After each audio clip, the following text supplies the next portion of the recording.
कहानी फिर एक नई कहानी।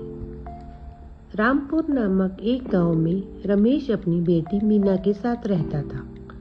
वह बहुत गरीब था। वह मोची का काम करके जैसे तैसे गुजारा कर रहा था। एक दिन बहुत बारिश हो रही थी। रास्ते में पैर फिसलने के कारण वह गिर गया और उसका एक पैर टूट गया। घर आकर उसने अपनी बेटी मीना को मदद के लिए पुकारा। मीना अपने पिता की आवाज़ सुनकर भागकर आती है और अपने पिता की ये हालत देखकर घबरा जाती है और रोने लगती है। पूछती है, पिताजी आपको इतनी चोट कैसे लग गई?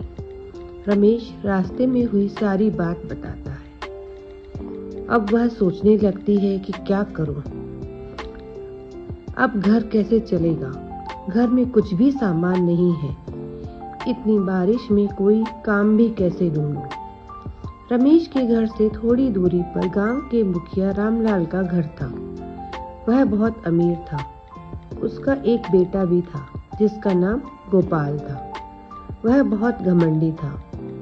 कुछ दिन पहले ही मीना ने अपने पिता को रामलाल से बात करते हुए सुना था कि उन्हें किसी काम वाली की जरूरत है। मीना रामलाल के घर जाकर पूछती है कि काका, तुम्हारे यहाँ काम वाली की जरूरत थी क्या? वह बोला, थी तो सही, पर तुम क्यों पूछ रही हो? वह बोली, काका, मेरे पिताजी का एक पैर टूट गया है और वह काम पर नहीं जा सकते। मुझे काम दे दो। जितना पैसा आपको ठीक लगे उतना दे देना। रामलाल बहुत कंजूस था और वह इस मौके का फायदा उठाना चाहता। उसने सोचा, वह इतने कम पैसों में काम वाली मिल गई। वह मीना से बोला, अच्छा तुम कल से आ जाना। मीना सुबह जल्दी उठकर अपने घर का काम करती, फिर अपने पिताजी को दवाई देती और फिर रामलाल के घर जाकर सारा काम करती। शाम को सारा काम करने के बाद वह रामलाल से जाने के लिए पूछती है तो वह बोलता है कि ठीक है, पर कल गोपाल के कुछ दोस्त घर आ रहे हैं तो तुम आकर उनके लिए खाना बना देना। वह घर जाती है और देखती है कि घर में कुछ भी पकाने के लिए नहीं है। सोचती है कि क्या बनाऊं और पिताजी को क्या दूं। मुझे भी बहुत भूख लगी है, कुछ खाने को भी नहीं है। तभी उसकी नज़र रोटी के डब्बे पर पड़ती है। उसमें 2 रोटियां थी। मीना पिताजी को वो 2 रोटी और नमक दे देती है। खुद पानी पीकर पेट भरती है। पिताजी उससे खाने के लिए पूछते हैं तो वह बोलती है कि वह रामलाल के घर खाकर आई है। ऐसा कहकर वह भूख से रोती हुई सो जाती है। रोज की तरह सुबह जल्दी उठकर घर का काम करके फिर वह रामलाल के घर गई। वहाँ काम करने के बाद उसने अलग अलग प्रकार के भोजन बनाए। इतने में गोपाल उससे आकर पूछता है कि मीना, भोजन तैयार है? मीना हाँ बोलती है। इतने में गोपाल के दोस्त आ जाते हैं और वो खूब मस्ती करते हैं। थोड़ी देर में सबको भूख लगने पर गोपाल मीना को आवाज लगाता है, मीना सबके लिए खाना लगा दो। ऐसा सुनकर वह तुरंत ही खाना लगाती है। गोपाल और उसके दोस्त खाना खा लेते हैं।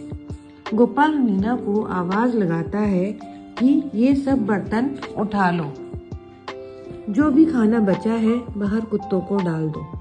मीना बोली, साहब आप सबने कितना सारा खाना वेस्ट कर दिया है। हमें प्लेट में उतना ही खाना डालना चाहिए जितनी हमें जरूरत हो। खाना बहुत कीमती होता है, हमें इसे ऐसे बर्बाद नहीं करना चाहिए। यह सुनकर गोपाल को बहुत गुस्सा आता है और वह गुस्से से बोलता है कि यह सब मेरा है। मुझे कितना खाना है, कितना छोड़ना है, यह सब मेरी मर्जी है। और वह मीना पर गुस्सा करके चला जाता है। शाम को जब रामलाल आता है तो मीना उससे कहती है कि काका, क्या ये बचा हुआ खाना मैं ले लूं? वैसे भी कल इसे कूड़े में ही फेंकना है। वह कहता है कि ठीक है।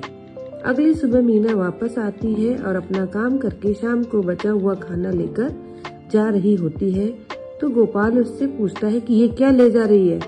रामलाल कहता है कि बेटा, ये बचा हुआ खाना है जो हम कूड़े में फेंक देते हैं।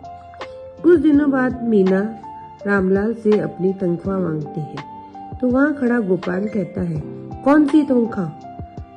तुम तो रोज यहाँ से इतना सारा खाना ले जाती हो, तो पैसे किस बात के? मीना कहती है कि साहब, वह खाना तो वैसे ही कूड़े में फेंक देते। उस खाने से अगर किसी की भूख मिटती है तो भगवान आपका भला करेगा। दोनों ही पिता पुत्र मीना पर बहुत नाराज होते हैं और उसे बिना तनख्वाह दिए घर से निकाल देते हैं। मीना रोते हुए वहां से चली जाती है। मीना सड़क के किनारे बैठकर रोने लगती है। तभी उसकी अध्यापिका वहां से गुजर रही होती है।